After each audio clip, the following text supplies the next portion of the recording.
প্রিয় শিক্ষার্থীবৃন্দ, আমার YouTube channel Zakir's Bangla grammar solution এর পক্ষ থেকে জানাই আন্তরিক শুভেচ্ছা ও অভিনন্দন। আজকে আমি আলোচনা করব একাদশ দ্বাদশ শ্রেণী এবং আলিম শ্রেণীর শিক্ষার্থীদের জন্য বাংলা উচ্চারণের নিয়ম। লেকচার 1-এ আলোচনা করেছি আদি স্বরধ্বনি ও রূপে উচ্চারিত হওয়ার নিয়ম। আজকে আমি আলোচনা করব মধ্য অধ্বনির সংবৃত্ত বা অধ্বনির মতো উচ্চারণের 5টি নিয়ম। নাম্বার 1, শব্দ মধ্যের অধ্বনি হ্রস্ব দীর্ঘ কিংবা রিকারের আগে থাকে, তাহলে সে স্বরের উচ্চারণ উকারের মতো বা সংবৃত্ত হয়ে থাকে। যেমন কাকলি, কয়েকার কা, ক লসিকালি কাকলি আমরা উচ্চারণ করি কয়েকার কা, কয়কর কো লসিকালি কাকলি। জ ন নি বর্গী জ দন্তের ন নয় দিকারে নি জননী, বর্গী জ দন্তের নয় করণ ও নয় শিকারে নি জননী। উপকূল, হস্য উপ উপ কয়দিকারে কুল কুল আমরা উচ্চারণ করি উপকূল। রসৌ পয়কর পু কদিকারে কু লয় শব্দ উপকূল। সকরুণ, দন্তেশ ক রয়সকারু মধ্যাহ্ন তালিবস্য কয়কারক রসকারু দন্তের নয় শব্দ। যদি কোনো শব্দের প্রথমে দন্তেশ দিয়ে শুরু হয়, তাহলে সেটি উচ্চারণের সময় তালিবস্য আকারে উচ্চারণ করতে হয়। নাম্বার 2, 3 বা ততোধিক বর্ণে গঠিত শব্দের মধ্যে অ এর আগে যদি অ, আ, এ কিংবা ও এই 4টি স্বরধ্বনির যে কোনো একটি থাকে, তবে মধ্যবর্তী অ ওকার রূপে উচ্চারিত হয়ে থাকে। যেমন কলম, ক ল ম কলম আমরা উচ্চারণ করি ক লয় করল ময় শব্দ কলম। সাগর,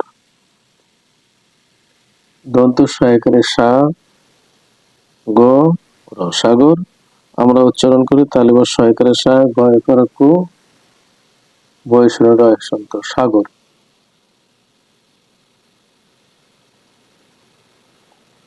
বেতন, বয়কারে বি তো দন্ত ন বেতন, বয়কারে বি তয়কার তো দন্ত নয় শব্দ বেতন। ওজন, ও বর্গ জ দন্ত ন ওজন, ও বর্গ জয় কর জ দন্ত নয় শব্দ ওজন। নম্বর 3, বাংলা ভাষায় বেশ কিছু সমাসবদ্ধ তৎসম শব্দের মধ্যে অ ওকার রূপে উচ্চারিত হয়। যেমন পথচারী, পথ চয়কাচা রয় দীর্ঘিকারী পথচারী উচ্চারণ করি আমরা পথচারী, পথ হয়কার অর্থ চয়কারেচা রয় শিকারী পথচারী। বনবাসী, বনবাসী ব দন্তের ন বন বয়কার বা দন্তের শয় দীর্ঘাসী বনবাসী আমরা উচ্চারণ করি বনবাসী, ব দন্তের নয় কারণ বন বয়কার বা তালিবা শয় রসিকার বনবাসী।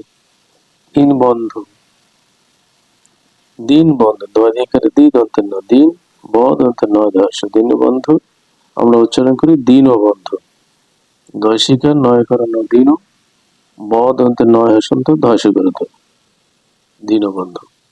রণ তুর্য, র বয়সের র মধ্যে না রণ তদর্ঘকার তু অন্তছে জয় তুর্য রণ তুর্য।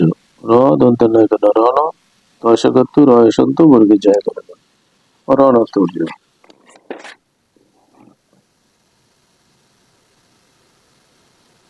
নাম্বার 4, মধ্য অ এর পরের ধ্বনিতে রিকার থাকলে সে অ ওকার রূপে উচ্চারিত হয়। যেমন লোক নৃত্য, লয় করা লোক লোক নয় রিকারে নিরি তয় জফলা লোক নৃত্য আমরা উচ্চারণ করি লোক নৃত্য, লয় করা লোক কয় কর লোক নয় রিকারে নিরি তয় সত্য নিরিত তয় কর লোক নৃত্য।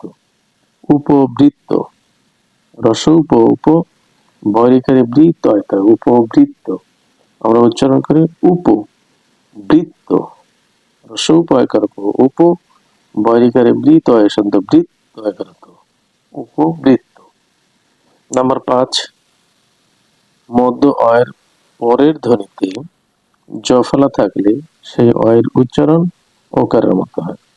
যেমন অদম্য, বানানটি হচ্ছে স্বরেয় দ ময় জফলা, অদম্য, অদম্য, স্বরেয় দয় কর দ ময় সন্ত অদম ময় কর ম, অদম্য।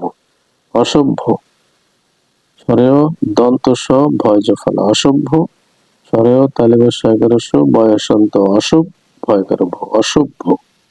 আলস্য, স্বরেয়া ল দন্তে সয় জফলা আলস্য, স্বরেয়া লয় করালো তালিবের সয় শব্দ আলস, তালিবের সয় করে স আলস্য।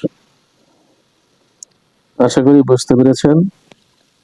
আজকের ভিডিওটি ভালো লাগলে লাইক, কমেন্ট, শেয়ার ও সাবস্ক্রাইব করবেন পরবর্তী ভিডিও লেকচার 3 পাওয়ার জন্য। ধন্যবাদ সবাইকে।